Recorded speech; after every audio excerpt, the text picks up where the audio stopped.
Dinabandhu academy চ্যানেলে আপনাদেরকে স্বাগত। যে কোনো পরীক্ষায় অঙ্ক যেরকম ইম্পর্টেন্ট, সেরকম ইতিহাসও অনেক বেশি ইম্পর্টেন্ট। আমাদের যে কোনো পরীক্ষায় যে সমস্ত জিকে আসে, সবথেকে বেশি কোশ্চেন আসে হিস্ট্রি আর কারেন্ট অ্যাফেয়ার্স থেকে। ওকে? তো আমাদের হিস্ট্রিটা কিন্তু খুব ভালোভাবে পড়তে হবে। তো আজকে আমি আইএনসি বা ইন্ডিয়ান ন্যাশনাল কংগ্রেস বা ভারতীয় জাতীয় কংগ্রেস থেকে বেশ কিছু কোশ্চেন এনেছি। তো এই কোশ্চেনগুলো দেখুন আপনারা নিজেরা সলভ করতে পারছেন কিনা। দেখ, প্রথম কোশ্চেন আছে, ভারতীয় জাতীয় কংগ্রেস কবে প্রতিষ্ঠা হয়? তো ভারতীয় জাতীয় কংগ্রেস প্রতিষ্ঠা হয়েছিল 1885 সালে। আইএনসি, ইন্ডিয়ান ন্যাশনাল কংগ্রেস, আমরা প্রত্যেকবারই ভারতীয় জাতীয় কংগ্রেস বা ইন্ডিয়ান ন্যাশনাল কংগ্রেস লিখিনি, এটা শর্ট ফর্মে আইএনসি বলে লিখে নিয়েছে, ইন্ডিয়ান ন্যাশনাল কংগ্রেস। আইএনসি কে প্রতিষ্ঠা করেন? Octal lonely Hume. অনেক সময় পরে ভারতীয় জাতীয় কংগ্রেসের জনক কাকে বলা হয়? জনক। ওকে, নেক্সট, আইএনসির প্রথম সভাপতি কে হয়েছিল? তো প্রত্যেক বছর আইএনসির একটা করে অধিবেশন বসতো। তো প্রথম যে সভা হয়েছিল সেটা হয়েছিল 1885 সালে। প্রথম সভাপতি হয়েছিল উমেশচন্দ্র ব্যানার্জি। এটা বানান ভুল নয়, এটা এরকমই, ব্যানার্জি। উনি ব্রাহ্মণ ছিলেন না, খ্রিস্টান ছিলেন না, ব্যানার্জি নয়, ব্যানার্জি। নেক্সট, আইএনসি প্রথম অধিবেশন কোথায় অনুষ্ঠিত হয়েছিল? তো এটা হয়েছিল বম্বেতে। সালটা প্রায় পরীক্ষায় আসে, 1885। মডারেট যুগ কোন সময়কালকে বলা হয়? তো মডারেট যুগ বলা হতো 1885 থেকে 1905। এক্সট্রিম নেতা হিসাবে কাকে চিহ্নিত করা হয়? তো এক্সট্রিম নেতা কে ছিলেন? গোপালকৃষ্ণ গোখলে তো ছিলেন না, দাদাভাই নওরোজি ছিল না, মহাদেব গোবিন্দ রানাডে তো ছিল না, তো বাল গঙ্গাধর তিলক। একটা ওয়ার্ড আছে, লাল বাল পাল। লালা লাজপত রায়, বাল গঙ্গাধর তিলক আর বিপিনচন্দ্র পাল, এরা সব হচ্ছে এক্সট্রিম নেতা। ওকে, স্বরাজ ইজ মাই বার্থ রাইট। স্বরাজ আমার জন্মগত অধিকার, এই উক্তিটি ছিল তিলকের। উক্তি থেকে মিসলেনিয়াস সার্ভিসে প্রচুর কোশ্চেন দেয়, আগের বছরও যদি আপনি কোশ্চেন দেখেন তো দেখতে পাবেন। নেক্সট, বঙ্গভঙ্গ কবে হয়? বঙ্গভঙ্গ হয়েছিল 1905 সালে। এই সময় কে ভাইসরয় ছিলেন? এই সময় ছিলেন লর্ড কার্জন। আর একটা প্রশ্ন পড়ে, বঙ্গভঙ্গ কবে রদ করা হয়? সেটা হচ্ছে 1911। এই সময় কে ছিল? এই সময় ছিলেন লর্ড হার্ডিঞ্জ। বঙ্গভঙ্গ কার্যকর করেন কে? তো আমরা একটু আগেই পড়লাম, লর্ড কার্জন। বঙ্গভঙ্গ রদ হয় কবে? 1911। 1911তে বঙ্গভঙ্গ রদ হয়েছিল। এর সঙ্গে আর একটা ঘটনা হয়েছিল, সেটা হচ্ছে আগে ভারতের রাজধানী ছিল কলকাতা, এখান থেকে রাজধানী ট্রান্সফার করা হয়েছিল দিল্লি। এই রাজধানী ট্রান্সফারটাও কিন্তু 1911তে হয়েছিল। স্বদেশী আন্দোলন কবে শুরু হয়? স্বদেশী আন্দোলন বঙ্গভঙ্গের সঙ্গে যুক্ত, তাহলে এটা শুরু হয় 1905-এ। কংগ্রেসের সুরাট বিভাজন হয় কবে? সুরাটে একটা অধিবেশন বসেছিল 1907-এ। এখানে চরমপন্থী আর নরমপন্থী ভাগ হয়ে যায়, তাহলে অ্যান্সার কী হবে? 7। আর একটা প্রশ্ন পড়ে যে এই সুরাট অধিবেশনের সভাপতি কে ছিলেন, চেয়ারম্যান কে ছিলেন কংগ্রেসের? তো এটা হচ্ছিল রাসবিহারী ঘোষ, নট বোস, ঘোষ, এটা মনে রাখবে না, রাসবিহারী ঘোষ। অপশনে রাসবিহারী বোস, ঘোষ দুটোই থাকে, Rashbehari Ghosh.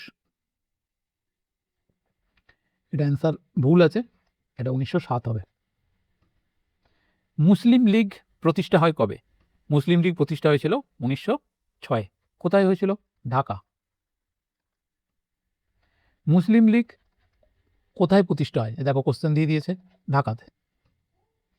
Home rule movement এর নেতৃত্ব দেন কারা? হোম রুল মুভমেন্ট দুজনেই করেছিল, তিলকও করেছিল, অ্যানি বেসান্ত করেছিল। তো এখানে বোথ অ্যান্সার। ওকে, লখনৌ প্যাক্ট। লখনৌ প্যাক্ট কবে হয়েছিল? 1916, লখনৌ চুক্তি। গান্ধী ভারতে কবে ফিরে আসেন? গান্ধী ফিরে আসেন 1915 সালের 9th জানুয়ারি। এই জন্য এই 9th জানুয়ারি এই ডেটটাকে এনআরআই ডে বলা হয়। ওকে, তাহলে 1915 সালে গান্ধীজি ফিরে আসে। চম্পারণ সত্যাগ্রহ কবে হয়েছিল? 1917। চম্পারণ কোন স্টেটে অবস্থিত? বিহার। কি জন্য চম্পারণ সত্যাগ্রহ হয়েছিল? নীল বিদ্রোহ। নীল বিদ্রোহ হয়েছিল বা নীল চাষিদের জন্য একটা কি বলবো আন্দোলন নেওয়া হয়েছিল, সত্যাগ্রহ করা হয়েছিল। ওকে, খেদা সত্যাগ্রহ কবে হয়েছিল? 1 বছর পর, 1918। তাহলে এখানে হচ্ছে চম্পারণ আর এখানে হচ্ছে খেদা। 19-এ কি হয়েছিল? খিলাফত আন্দোলন। 20-তে অসহযোগ আন্দোলন, নন কোঅপারেটিভ মুভমেন্ট। ঠিক আছে, আমি এগুলো লিখছি না, জাস্ট এরকমভাবে লিখে দিচ্ছি, আপনারা নিজেদের মতো করে নোট বানিয়ে নেবেন। আহমেদাবাদ মিল ধর্মঘট কবে ওঠে? এটা 1918-তে হয়েছিল। রাউলাট প্যাক্ট কবে হয়? 1919। এটাকে কালা আইনও বলা হয়। ঠিক আছে, 1919-এ। আচ্ছা, 1919-এ আর একটা উল্লেখযোগ্য ঘটনা হচ্ছে জালিয়ানওয়ালাবাগ হত্যাকাণ্ড। জালিয়ানওয়ালাবাগ হত্যাকাণ্ড হয়েছিল 1919-এ। এই তো পরের কোশ্চেনে দিয়ে দিয়েছে, জালিয়ানওয়ালাবাগ হত্যাকাণ্ড কবে হয়েছিল? 1919-এ। অসহযোগ আন্দোলন কবে হয়েছিল? 1920 সালে আন্দোলন হয়েছিল। আন্দোলনটা বন্ধ হয় কবে? 1922 সালে। অসহযোগ আন্দোলন কে প্রত্যাহার করেন? গান্ধী। কত সালে? 1922। অসহযোগ আন্দোলনের প্রত্যাহারের কারণ কি ছিল? এর কারণ ছিল চৌরি চৌরা ঘটনা। একটা পুলিশ চৌকিতে আগুন লাগানো হয়েছিল এবং অনেকগুলো পুলিশ কর্মী আগুনে পুড়ে মারা যায়। ঠিক আছে, কবে হয়েছিল? 1922-এ, ফেব্রুয়ারি মাস, যার জন্য অসহযোগ আন্দোলন গান্ধীজি প্রত্যাহার করে নিয়েছিল। জালিয়ানওয়ালাবাগ হত্যাকাণ্ড কবে হয়েছিল? 13ই এপ্রিল 1919। রাওলাট আইন কবে পাস করা হয়? 1919। ইতিহাসের সাল খুব ইম্পর্টেন্ট। না, স্বরাজ পার্টি কবে প্রতিষ্ঠা হয়? স্বরাজ পার্টি প্রতিষ্ঠা হয় 1923 সালে। আচ্ছা, এইগুলো না লিঙ্ক করে যদি পড়াশোনা করো তাহলে ভুলবে না। যখন অসহযোগ আন্দোলন বন্ধ হয়ে গেল তখন গান্ধীজিকে অনেকেই রিকোয়েস্ট করেছিল যে গান্ধীজি আপনি আন্দোলন বন্ধ করবেন না, আমাদের এই আন্দোলন অনেকটা এগিয়েছে। তো গান্ধীজি কারুর কথা না শুনে আন্দোলন বন্ধ করেছিল। তো স্বাভাবিকভাবেই বেশ কিছু লোকের এই গান্ধীজির যে অ্যাকশনটা নিয়েছিল এটা পছন্দ হয়নি। তারই ফলস্বরূপ মতিলাল নেহেরু এবং চিত্তরঞ্জন দাস, MNCD, চিত্তরঞ্জন দাস, এরা দুজনে বেরিয়ে এসে এই স্বরাজ পার্টিটা গঠন করে। দেখো, 22-এ অসহযোগ আন্দোলন বন্ধ হচ্ছে, 23-এ স্বরাজ পার্টি গঠন হচ্ছে। লিঙ্কটা বুঝতে পারলে? তাহলে মতিলাল নেহেরু এবং চিত্তরঞ্জন দাস দুজনে মিলে এসে স্বরাজ পার্টি গঠন করলো। কততে? 1923-এ। নেক্সট, স্বরাজ পার্টি কে প্রতিষ্ঠা করেন? এইমাত্র বলে দিলাম, চিত্তরঞ্জন দাস আর মতিলাল নেহেরু দুজনে মিলে। ওকে, সাইমন কমিশন কবে ভারতে আসেন? সাইমন কমিশন আসে 1927-এ। সাইমন কমিশন কেন এসেছিল? ভারতের সংবিধান রচনার জন্য বা ভারতের একটা সংবিধান প্রয়োজন, সেইটার জন্য সাইমন কমিশন ভারতে এসেছিল এবং তারা রিপোর্ট দিয়েছিল যে ভারতের সংবিধান লেখার মতো লোক নেই বা ভারতীয়রা সংবিধান লেখার এখনও উপযুক্ত হয়নি। তো এর এগেনস্টে 1928 সালে মতিলাল নেহেরু একটা রিপোর্ট প্রকাশ করে, যেটাকে আমরা নেহেরু রিপোর্ট বলে জানি। তিনিই কিন্তু সংবিধান প্রথম লেখার চেষ্টা করেছিলেন। সাইমন কমিশনের বিরুদ্ধে কোন স্লোগান দেওয়া হয়? Simon go back. Okay, do or die কবে দেওয়া হয়েছিল? 1942, কুইট ইন্ডিয়া মুভমেন্ট।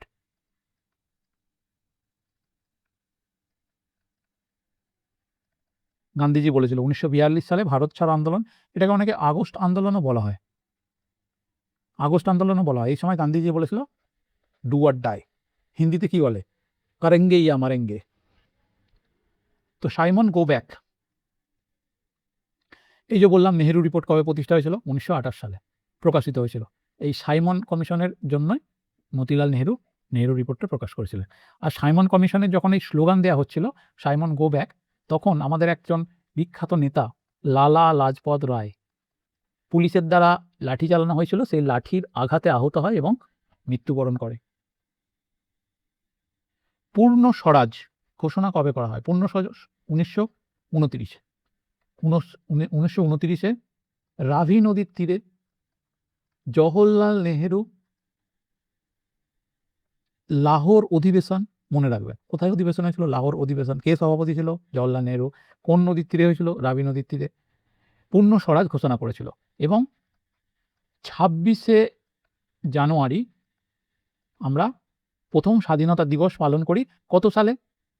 1930।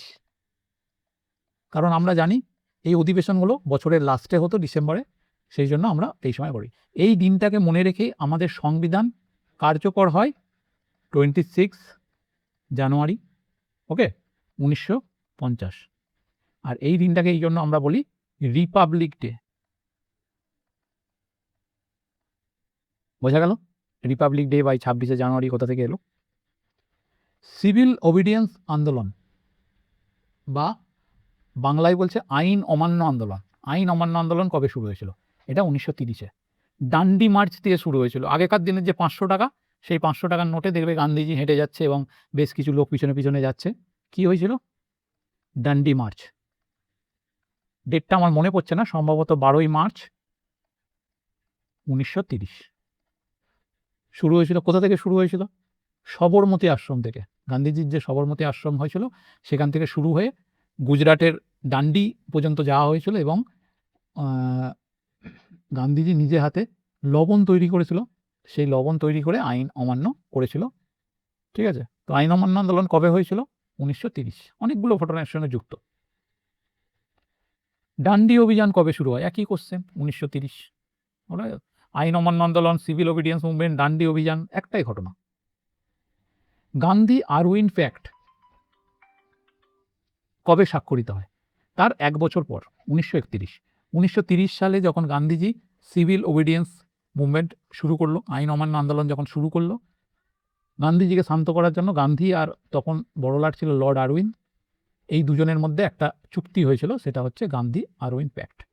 এই সময় একটা বিখ্যাত ঘটনা ঘটেছিল, সেটা হচ্ছে আমাদের যে বিপ্লবী ছিল ভগৎ সিংয়ের ফাঁসি হয়েছিল। তো গান্ধীজি চাইলে এর আরউইন প্যাক্টের মধ্যে এই ভগৎ সিংয়ের ফাঁসি রদ করার ব্যাপারটাও কিন্তু অ্যাড করতে পারতেন, বাট তিনি হিংসাকে প্রশ্রয় দেননি, সেই জন্য এইটা অ্যাড করেনি। রাউন্ড টেবিল কনফারেন্স কোথায় অনুষ্ঠিত হয়েছিল? লন্ডনে। কটা হয়েছিল? 3টে, 1930, 1931, 1932। গান্ধীজি এই দ্বিতীয় গোল টেবিল বৈঠকে অংশগ্রহণ করেছিল। ঠিক আছে, আর 3টে বৈঠকেই ছিল, সেটা হচ্ছে ডক্টর BR আম্বেদকর। পুনা প্যাক্ট কবে হয়? 1932। কার কার মধ্যে হয়েছিল? Doctor BR Ambedkar plus Gandhi. ঠিক আছে, দুজনের মধ্যে হয়েছিল। এখন লিঙ্ক পেয়ে যাবে। 1930-এ ডান্ডি অভিযান হচ্ছে, তারপরে আরউইনের সঙ্গে চুক্তি হচ্ছে, তার 1 বছর পরে পুনা প্যাক্ট হচ্ছে। গভর্নমেন্ট অফ ইন্ডিয়া অ্যাক্ট কবে পাস হয়? 1935 সালে। আমাদের সংবিধানের মেন সোর্স হচ্ছে গভর্নমেন্ট অফ ইন্ডিয়া অ্যাক্ট 1935, মানে সংবিধানের ম্যাক্সিমাম অংশ বা বেশিরভাগ অংশ এই জায়গা থেকে নেওয়া হয়েছে। কুইট ইন্ডিয়া মুভমেন্ট কবে শুরু হয়? 1942 সালের 8 আগস্ট। এই জন্য এটাকে অনেকে আগস্ট আন্দোলন বলা হয়, বাংলায় বলা হয় ভারত ছাড়ো আন্দোলন। গান্ধীজির কি ছিল? ডু অর ডাই, করেঙ্গে ইয়া মরেঙ্গে। আমাদের ওয়েস্ট বেঙ্গলেও এই আন্দোলনটা ছড়িয়েছিল। তমলুকের একজন ছিল মাতঙ্গিনী হাজরা, যাকে আমরা গান্ধী বুড়ি হিসাবে চিনি। ইনিও কিন্তু এই আন্দোলনের সঙ্গে যুক্ত। নেক্সট, ডু অর ডাই স্লোগানটি কোন আন্দোলনের সঙ্গে যুক্ত? Quit India movement, 1942। Civil disobedience আইন অমান্য আন্দোলন কততে হয়েছিল? আইন অমান্য আন্দোলন 1930। নন কোঅপারেশন মুভমেন্ট অসহযোগ আন্দোলন কবে হয়েছিল? 1920। আপনাদেরকে এই ইংরেজিগুলো জানতে হবে, হ্যাঁ, কারণ অনেক পরীক্ষায় এখন বাংলা কোশ্চেন হলেও এইরকম ইংলিশে লিখে দিচ্ছে, তো বাংলার পাশাপাশি এই ইংলিশগুলো একটুখানি জানবেন। ওকে, স্বদেশী আন্দোলন কবে হয়েছিল? স্বদেশী আন্দোলন বঙ্গভঙ্গের সঙ্গে যুক্ত, 1905। Next, Azad Hind Fauj INA Indian National Army কবে গঠিত হয়? 1942 সালে। আজাদ হিন্দ ফৌজের প্রধান নেতা কে ছিলেন? অবভিয়াসলি সুভাষচন্দ্র বোস। পরবর্তীকালে সুভাষচন্দ্র বোস হয়েছিলেন। এর আগে অনেকজনের নাম আছে, ক্যাপ্টেন মোহন সিং আছে, রাসবিহারী ঘোষ আছে, রাসবিহারী বোস। এগুলো আমরা জানবো পরে, যখন আমরা আজাদ হিন্দ ফৌজ নিয়ে আলোচনা করব তখন জানবো। আমি জাস্ট শুরু করতে চাইছি, শুরু করে মোটামুটি কীরকম ধরনের কোশ্চেন আসে বা যে কোশ্চেনগুলো ম্যাক্সিমাম টাইম আমরা দেখতে পাই সেই কোশ্চেনগুলো একটু আলোচনা করার চেষ্টা করেছি। আপনাদের ইনভলভমেন্ট আমাদের চ্যানেলে যত বাড়বে আমরা তত কিন্তু ভালো ভালো কন্টেন্ট নিয়ে আসবো। ক্যাবিনেট মিশন প্ল্যান কবে ভারতে আসে? ক্যাবিনেট মিশন প্ল্যান আসে 1946, 1946। এই ক্যাবিনেট মিশন প্ল্যানই কিন্তু পরবর্তীকালে সংবিধান রচনায় সাহায্য করেছিল, বা যে সংবিধান সভা হয়েছিল এই ক্যাবিনেট মিশনের সুপারিশ অনুসারেই কিন্তু হয়েছিল। ডাইরেক্ট অ্যাকশন ডে, এটা জিন্না আহ্বান করেছিল, এটা হয়েছিল 1946। মাউন্ট ব্যাটেন প্ল্যান, আমাদের লাস্ট ভাইসরয় ছিলেন মাউন্ট ব্যাটেন। তো মাউন্ট ব্যাটেন প্ল্যান কবে হয়েছিল? 1947। ভারত কবে স্বাধীনতা লাভ করে? ভারত স্বাধীনতা লাভ করে 15ই আগস্ট 1947। 26শে জানুয়ারি 1950 কি হয়? এই দিন সংবিধান কার্যকর হয়েছিল, কেম টু ফোর্স। 26শে জানুয়ারি 1949 এই দিন কি হয়েছিল? এই দিন সংবিধানকে অ্যাডপ্ট করা হয়েছিল, গ্রহণ করা হয়েছিল। অ্যাডপ্ট, হ্যাঁ, দুটোই কিন্তু 26 তারিখ, মনে রাখবেন। 2রা অক্টোবর গান্ধীজির বার্থডে। 2রা অক্টোবর 1947 কিছু হয়েছিল কিনা আমার মনে নেই। ভারত বিভাজন হয় কবে? 1947-এ ভারত বিভাজন হয় এবং ভারতকে ভেঙে দুটো রাষ্ট্র হয়, একটা হচ্ছে পাকিস্তান আর একটা বাংলাদেশ, একটা পাকিস্তান একটা ইন্ডিয়া। পরবর্তীকালে বাংলাদেশ আলাদা দেশ রূপে স্বাধীনতা লাভ করে 1971-এ, এটা মনে রাখবে। লাহোর সেশন পূর্ণ স্বরাজ কংগ্রেস সভাপতি কে ছিল? যদি প্রিভিয়াস কোশ্চেনগুলো মন দিয়ে দেখো তাহলে কিন্তু এটা অ্যান্সার করতে পারবে। আমি হিন্স দিই, লাহোর সেশন হয়েছিল 1929-এ। কোন নদীর তীরে? লাহোর নদীর তীরে, রাবি নদীর তীরে, লাহোর নদীর তীরে। ঠিক আছে, এরপরে 1930-এর 26শে জানুয়ারি আমরা প্রথম স্বাধীনতার দিন হিসাবে পালন করা হয়। অর্থাৎ বলা হয়েছিল যে যতদিন না ভারত স্বাধীন হচ্ছে ততদিন আমরা এই দিনটাকে স্বাধীনতা দিবস হিসাবে পালন করব। এর সভাপতি ছিলেন জওহরলাল নেহরু। ওকে। আজাদ হিন্দ সরকার কবে গঠিত হয়? 1943। আজাদ হিন্দ সরকারের প্রধান কে ছিলেন? সুভাষচন্দ্র বোস। ভারতের শেষ ভাইসরয় কে ছিলেন? Lord Mountbatten. তো এই ছিল আজকে আমাদের 50টা MCQ ইন্ডিয়ান ন্যাশনাল মুভমেন্টের ওপরে। আমরা আরও ভালো ভালো ভিডিও আনবো। আপনারা চ্যানেলটাকে লাইক করুন, সাবস্ক্রাইব করুন। চ্যানেলের সাবস্ক্রিপশান বাড়লেই কিন্তু আমাদের ভিডিও আরও বেশি বেশি আসবে। থ্যাংক ইউ, ভালো থাকবেন। আবার দেখা হচ্ছে অন্য কোনো ভিডিওতে।